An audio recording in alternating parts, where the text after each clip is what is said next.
కాళేశ్వరం ప్రాజెక్టుతో అవినీతి అక్రమాలపై విచారణ చేపడతామని గవర్నర్ తమిళసై చెప్పారు.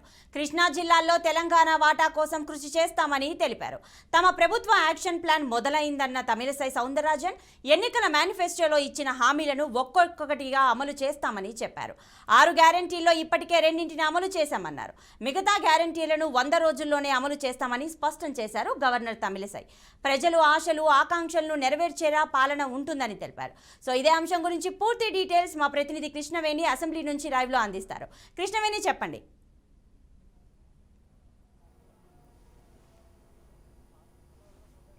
ప్రతిభ ఈరోజు థర్డ్ డే సెషన్లో భాగంగా తమిళసై గవర్నర్ కూడా ఇవాళ ప్రసంగించారు. దీనికి సంబంధించి ప్రభుత్వం ఎలాంటి సంస్కరణలు చేయబోతుందనే దాని మీద కూడా ఆమె కూలంకుషంగా కూడా ప్రసంగించడం జరిగింది.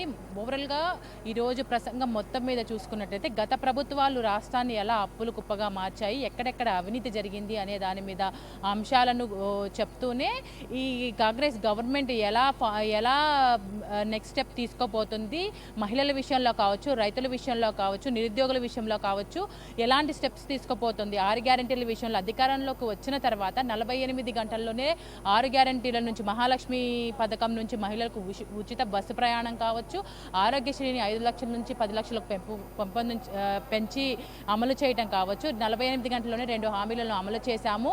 ఖచ్చితంగా 100 డేస్ లోపల కూడా చెప్పిన విధంగా ప్రజలకు మాట ఇచ్చిన విధంగా పారదర్శకంగా ప్రభుత్వం పనిచేస్తుంది అని కూడా ఈరోజు గవర్నర్ స్పీచ్లో అయితే ఉంది. మరొక విషయం చూసుకున్నట్లయితే ఖచ్చితంగా ప్రీవియస్ ప్రభుత్వాల్లో చూసుకున్నట్లయితే వ్యక్తులకి పనిచేశారు, వ్యవస్థలన్నీ వ్యక్తులకు పర్సనల్గా పనిచేశాయి, పారదర్శకమైన పరిపాలన లేదు. ఇప్పుడు ప్రజాభవన్లో వస్తున్న ప్రజావాణి కార్యక్రమంలో వస్తున్న మెజారిటీ ఆఫ్ కంప్లైంట్స్ ఏవైతే ఉన్నాయో ధరణికి సంబంధించిన కంప్లైంట్సే ఉన్నాయి. భూమాత పేరు మీదుగా వీళ్ళు అప్డేట్ చేసే యాప్ ఏదైతే ఉందో ఇప్పుడు వచ్చే కంప్లైంట్స్ అన్నింటి విషయంలో కూడా చర్యలు తీసుకుంటాము. భూముల విషయంలో జరిగిన అక్రమాల విషయంలో కూడా ఖచ్చితంగా సిట్టింగ్ జడ్జితో విచారణ జరిపిస్తామని ముందు నుంచే రేవంత్ రెడ్డి చెప్తూ వస్తున్నారు. దీనికి సంబంధించి ఇటు ప్రజావాణి కార్యక్రమంలో వస్తున్న మెజారిటీ ఆఫ్ సమస్యలు ఏవైతే ఉన్నాయో అవి ధరణి విషయంలోనే వస్తుంది. దీనిని ముందు ఇంప్లిమెంట్ చేయాలి. దీనికి సంబంధించి కూడా ధరణి విషయంలో భూమాత అనే యాప్ని కూడా వీళ్ళు సంస్కరణని కూడా తీసుకురానున్నారు.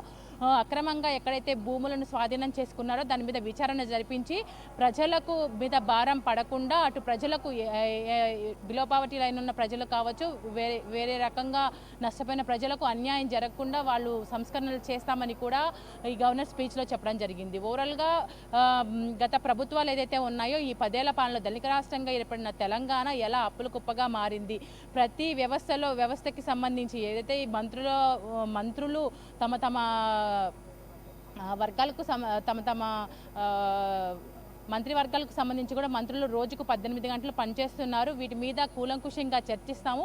ఖచ్చితంగా గత ప్రభుత్వం ఏదైతే అక్రమాలకు పాల్పడిందో దాని మీద శ్వేతపత్రాన్ని రిలీజ్ చేస్తామని కూడా చెప్పడం జరిగింది. ఖచ్చితంగా ప్రజలను మెచ్చే విధంగా కూడా పారదర్శక పాలన అందిస్తామని కూడా చెప్పారు. హైదరాబాద్ అభివృద్ధికి సంబంధించి కూడా 3 జోన్లుగా డివైడ్ చేస్తున్నామని చెప్పారు. హైదరాబాద్ నుంచి ఔటర్ రింగ్ రోడ్ వరకు మొదటి జోన్, అక్కడి నుంచి ఔటర్ రింగ్ రోడ్ నుంచి RRR వరకు, రీజనల్ రింగ్ రోడ్ వరకు సెకండ్ జోన్ ఉంటుంది. రీజనల్ RRR నుంచి ఇంకా సరిహద్దుల వరకు 3వ జోన్గా విభజించి వాటికి ఇంప్లిమెంట్ చేయటం కానీ అభివృద్ధి చేసే దిశగా కూడా అడుగులు వేస్తామని చెప్పడం అయితే జరిగింది. మొత్తం ప్రజావానికి కావచ్చు, 6 గ్యారంటీస్ కావచ్చు, ఇంతకుముందు ఉన్న ప్రభుత్వం రాచరిక పాలనను అందించింది. ఇప్పుడు ప్రజల దగ్గరకు ప్రజలు మెచ్చే పాలనను కాంగ్రెస్ అందిస్తామని కూడా ఈ ప్రభుత్వం తరపు నుంచి అందుతుందని కూడా చెప్పడం అయితే జరిగింది.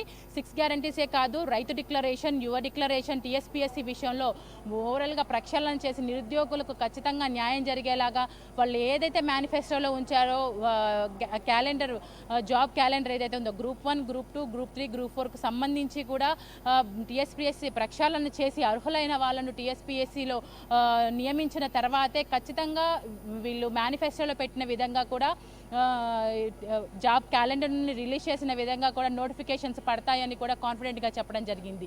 ఓవరాల్గా గత ప్రభుత్వ వైఫల్యాలను ఎత్తిచూపుతూనే వీళ్ళు ప్రజలకు ఎలాంటి సంస్కరణలు తీసుకురాబోతున్నారు, ప్రజలకు ఇచ్చిన గ్యారంటీలు 6 గ్యారంటీలు కావచ్చు, 6 డిక్లరేషన్లు కావచ్చు, 66 హామీలతో కూడా మేనిఫెస్టోకు సంబంధించిన కీలకమైన అంశాలను పొందుపరిచి రాష్ట్రంలో ఖచ్చితంగా ప్రజలకు పారదర్శక పారదర్శక పాలన చేసి చూపిస్తామని కూడా గవర్నర్ తమిళసై ప్రసంగంలో అయితే కీలక అంశాలుగా మనం గుర్తించవచ్చు.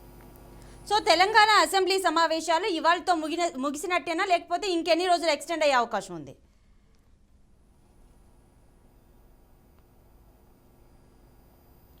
బీఏసీ సమావేశాలు అయితే మరి కొద్దిసేపట్లో బీఏసీ సమావేశం స్టార్ట్ కానుంది. దీనికి సంబంధించి ఆల్రెడీ ఇప్పుడు మంత్రులు ఎవరైతే ఉన్నారో వాళ్ళ శాఖలకు సంబంధించి తీవ్ర స్థాయిలో కూడా వాళ్ళు ఇన్ఫర్మేషన్ని గ్యాదర్ చేసుకుంటున్నారు. ఎందుకంటే 6 శాఖలకు సంబంధించి వాళ్ళు ఇన్ఫర్మేషన్ని గ్యాదర్ చేయగలిగారు. ప్రభుత్వం ఏర్పడి వెరీ లెస్ టైం, అది 1 వీక్ పీరియడ్లో కూడా రోజుకు 18 గంటలు ముఖ్యమంత్రితో సహా మిగతా మంత్రులు కూడా పనిచేస్తున్నారు. ఎక్కడ అవినీతి జరుగుతుంది, అసలు రాష్ట్రంలో ఆదాయం ఎక్కడ ఉత్పత్తి అయ్యే అవకాశాలు ఉన్నాయి, ఉన్న ఆదాయం ఎక్కడికి వెళ్తుంది, వచ్చే ఆదాయం ఎక్కడ దుబారా అవుతుంది అనే దాని మీద కూడా కూలంకుషంగా చర్చిస్తున్నారు. విద్యుత్ విషయంలో ఖచ్చితంగా గత ప్రభుత్వాల్లో అయితే అవకతవకలు జరిగాయని వాళ్ళు కాన్ఫిడెంట్గా చెప్తున్నారు. వీటన్నిటికీ సంబంధించి ఇప్పటి వరకు అంటే ప్రీవియస్గా ఫుల్ ఫ్లెడ్జ్డ్ ఇన్ఫర్మేషన్ ఈ 1 వీక్ ఆఫ్ పీరియడ్లో వాళ్ళు గ్యాదర్ చేయలేకపోయినప్పటికీ కూడా ఖచ్చితంగా అన్ని శాఖల విషయంలో శ్వేతపత్రాన్ని రిలీజ్ చేస్తామని గవర్నమెంట్ చెప్తోంది. పిఎస్ సమావేశంలో కూడా దీనికి సంబంధించి ఒకవేళ విద్యుత్ గురించి ఏమన్నా అంటే విద్యుత్ గురించి గవర్నమెంట్ ఏదైనా స్టాండ్ తీసుకోదలుచుకుంటే కనుక ఇంకొక 1 వీక్ సెషన్ అనేది ఎక్స్టెండ్ అయ్యే అవకాశాలు అయితే కనిపిస్తున్నాయి. ఎందుకంటే ఖచ్చితంగా విద్యుత్ విషయంలో అవకతవకలు జరిగాయని ఇటు రేవంత్ రెడ్డితో పాటు ఉన్న మంత్రులు కూడా ఖచ్చితంగా బల్లగుద్ది చెప్తున్న పరిస్థితి. కానీ 24 గంటలు కరెంట్ ఇచ్చామని బీఆర్ఎస్ ప్రభుత్వం చెప్తుంది. అసలు విద్యుత్ విషయంలో ఏం అవకతవకలు జరిగాయి, మనీ ఎంత అంటే అవినీతి పాలైందనే దాని విషయంలో కూడా ఒక క్లారిటీ అయితే రావాల్సింది ఉంది. ఇటు మంత్రులు 6 శాఖలకు సంబంధించి ఫుల్ ఫ్లెడ్జ్డ్ ఇన్ఫర్మేషన్ కాకపోయినా ఒక గ్రాఫ్ ఆఫ్ ఫిగర్ని అయితే వాళ్ళు చూడగలిగారు. ఎందుకంటే ప్రీవియస్గా 10 ఏళ్ళు కంటిన్యూస్గా బీఆర్ఎస్ గవర్నమెంట్ని రన్ చేసింది. ఖచ్చితంగా చాలా ఇన్ఫర్మేషన్ అయితే వీళ్ళు తెలుసుకోవాల్సింది ఉంది. కానీ గవర్నమెంట్ ఏర్పడి వారం రోజులు పీరియడే అవుతుంది కాబట్టి వాళ్ళు పూర్తి స్థాయిలో అన్ని శాఖల మీద సమాచారాన్ని గ్యాదర్ చేయాలి, దాని మీద శ్వేతపత్రాన్ని రిలీజ్ చేయాల్సింది ఉంది. కాబట్టి ఏ సమావేశంలో కూలంకుషంగా చర్చించి నెక్స్ట్ సభను వాయిదా వేయడమా లేదంటే రేపు గవర్నర్ తీర్మానానికి కృతజ్ఞత సభ ఉంటుంది కాబట్టి దీనికి సంబంధించి రేపు ఒక క్లారిటీ వచ్చే అవకాశం కనిపిస్తుంది. Right Krishnaveni, thanks for the updates.